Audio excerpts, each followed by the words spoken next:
আসসালামু আলাইকুম। চলে এসেছি নতুন আরও একটি ভিডিও নিয়ে তোমাদের মাঝে। অষ্টম শ্রেণীর সকল শিক্ষার্থী বন্ধুদের জানাচ্ছি অনেক অনেক শুভেচ্ছা ও স্বাগতম। তো আজকে আমরা আলোচনা করব সমাস।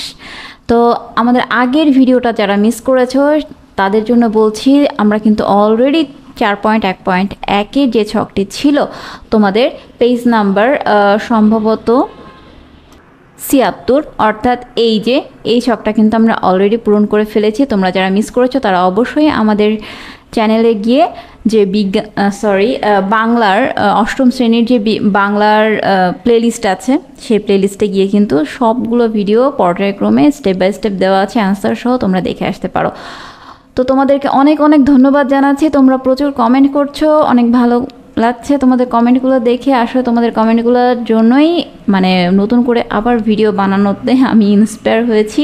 ইভেন আমি আবার তোমাদের জন্য নতুন নতুন ভিডিও, নতুন নতুন টপিকে ভিডিও বানাচ্ছি এবং আপলোড করছি। আশা করছি তোমরা একইভাবে আমাকে সাপোর্ট করবে, একইভাবে কমেন্ট করবে, লাইক করবে, শেয়ার করবে বন্ধুদের মধ্যে, আর অবশ্যই আমাদের চ্যানেলটির সঙ্গেই থাকবে। তো ওকে ফাইন, আর কথা না বাড়িয়ে চলো শুরু করা যাক। দেখো কি আজকে আমরা শিখব সমাস, তাই না? কি বলেছিলাম? সমাস শব্দ গঠনের একটি প্রক্রিয়া। সমাস কি? শব্দ গঠনের একটি প্রক্রিয়া।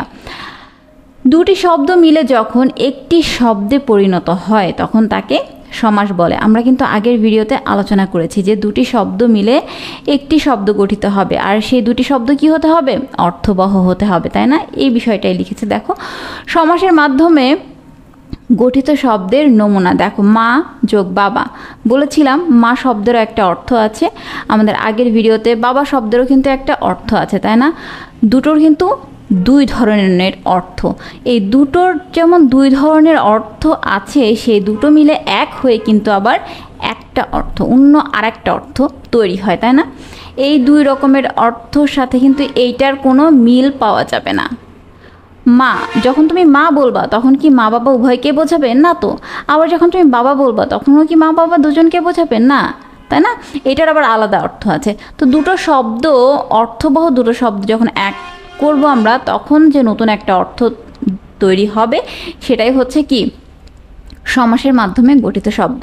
যেমন দেখো, এই যে এখানে সিংহ যোগ আসন, সিংহের একটা অর্থ আছে, আসনের একটা অর্থ আছে। কি হলো? সিংহাসন।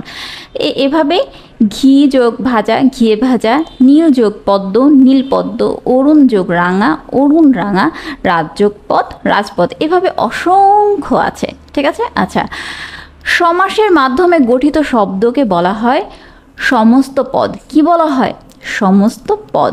আচ্ছা, উপরের উদাহরণগুলোতে মা বাবা, সিংহাসন, ঘিয়ে ভাজা, নীলপদ্ম, অরুণ রাঙা ও রাজপদ, এগুলো কি? সমস্তই কি? সমস্ত পদ, ঠিক আছে? সমস্ত পদে দুটি অংশ। সমস্ত পদে তাহলে কয়টি অংশ আমরা জানলাম? দুইটা অংশ। কি কি? পূর্বপদ, পূর্বপদ ও পরপদ। অর্থাৎ পূর্ব অর্থ কি? আগের পদ, এবং শেষের পদ। পরপদ অর্থাৎ শেষের পদ, অর্থাৎ আগের একটা শব্দ, শেষের একটা শব্দ, ঠিক আছে? এই দুটি অংশ নিয়েই কি? সমস্ত পদ, ঠিক আছে? এখানে মা, সিংহ, ঘি, নীল, অরুণ, রাজা হলো পূর্বপদ। দেখো, এই যে মা, তাই না? এই যে মা, সিংহ, ঘি, তাই না? নীল, পদ্ম, নীল, অরুণ, এগুলা কি? সবই কি তাহলে পূর্বপদ।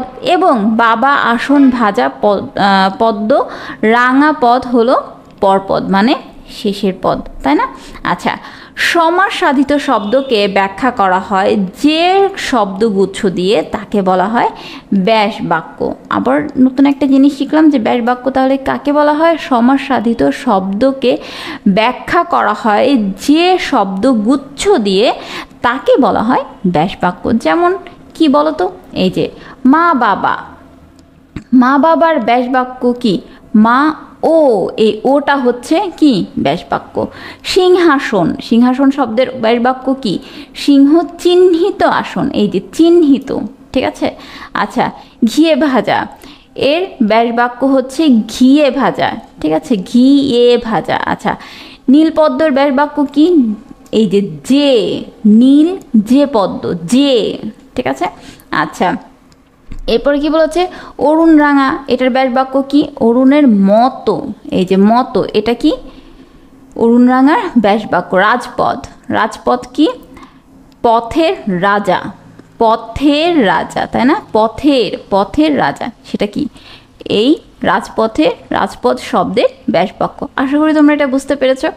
এরপরে দেখো এখানে কি বলেছে, নিচে কিছু সমাস সাধিত শব্দের নমুনা দেওয়া হলো। এখানে সমাস সাধিত শব্দের কিছু নমুনা দেওয়া আছে, তোমরা এটা বাসায় অবশ্যই পড়ে নিবে। এটা পড়তে গেলে ভিডিওটা অনেক বড় হয়ে যাবে, আমি চাচ্ছি ভিডিওটা সংক্ষিপ্ত করতে। দেখো 4.1.2 আমরা 4.1.1 কিন্তু কমপ্লিট করে ফেলেছি। তোমরা যারা মিস করেছো আমাদের আগের ভিডিওটা অবশ্যই দেখে নেবে। সমাস প্রক্রিয়ায় শব্দ গঠন করি, নিচে শব্দগুলো আগে বা পরে অন্য শব্দ যোগ করে নতুন শব্দ বানাও। ওই যে পূর্বপদ আর হচ্ছে পরপদ, সেটাই বুঝতে পেরেছো। কাজ শেষে সহপাঠীকে তোমার কাজ দেখাও, তুমি তার কাজ দেখে একে অপরের কাজ নিয়ে আলোচনা করো। একটি নমুনা করে দেখানো হলো, যেমন কি নমুনা করে দেখিয়েছে দেখো, শব্দ আগে শব্দ যোগ করে নতুন শব্দ এবং পরে শব্দ যোগ করে নতুন শব্দ, যেমনটা আমরা পড়লাম। পূর্বপদ আর এখানে কি যোগ হবে?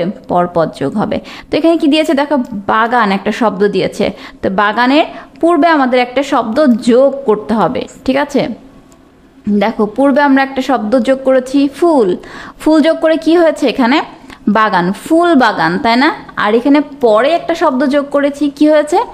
বাড়ি, তাহলে কি হচ্ছে? বাগান বাড়ি, ঠিক আছে?